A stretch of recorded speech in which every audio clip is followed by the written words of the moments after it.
Well, I think it's going to be a year of reckoning for sure. There's an overabundance of companies right now that deal with data, technology, measurement, activation, attribution. 2023 is going to be the year that they have to prove themselves.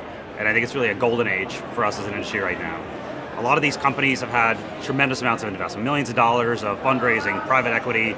I think now they have to sort of figure out how the rubber hits the road. And we think about this at Havas in three different ways. The first is audience, the second is automation and activation, and the third is AI. So when you think about audience, it's really how do you find that unique needle-in-a-haystack consumer? What's the right ID graph?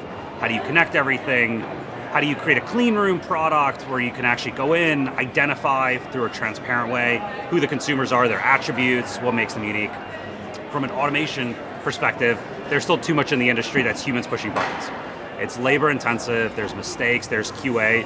So how do you flow the data through? How do you create more bots? How do you create more technology on the back end with the right partners, with the right ecosystem to push the data into the right place? And then third, from an AI perspective, what are the smartest algorithms? How do you bid on the consumers in the right way? How do you analyze? How do you measure? How do you attribute?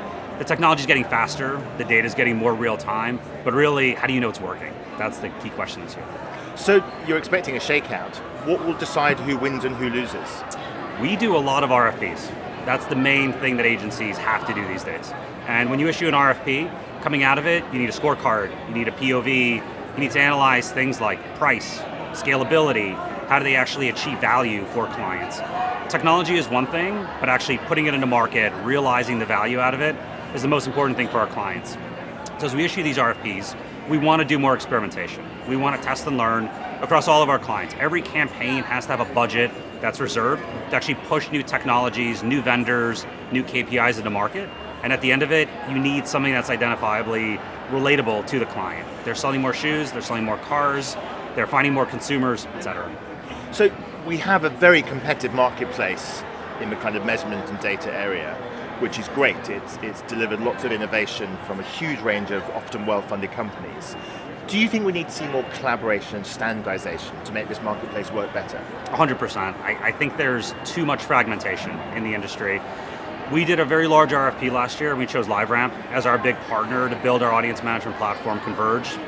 Working through LiveRamp, we use them as our main sort of test bed of how we bring other partners in. Some of them already have ID graphs that are established, where they have mapping tables with their associated data on the back end. A lot are still in the process of building it out. So there's some that are more robust, some that have scaled, some that have already been tested in various ways. But to us, the biggest test right now is which ones are linked together in a UN-style fashion. Because if you have too many different technologies, too many different algorithms, you can't really work with that many things all at the same time. Finally, lots of people in the industry believe that there are pressing issues around transparency and data quality.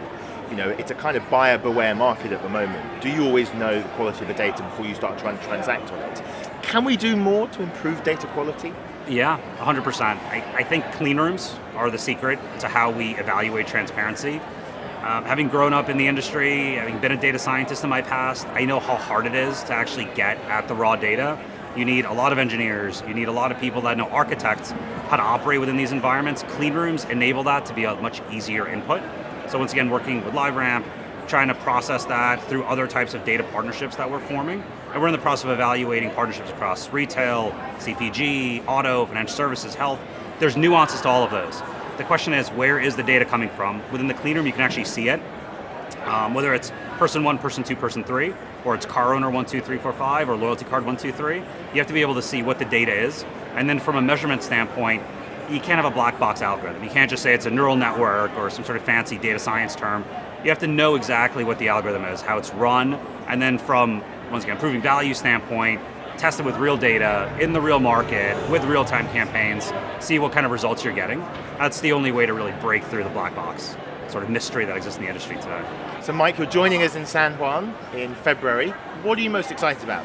It's second year in a row. Last year, a lot of fun, very smart people, great conversation, good dialogue, good debate, smartest group of people you get in a room in our industry. So very excited to come back and spend 4 days in Puerto Rico. Is there one big discussion you're really keen to have?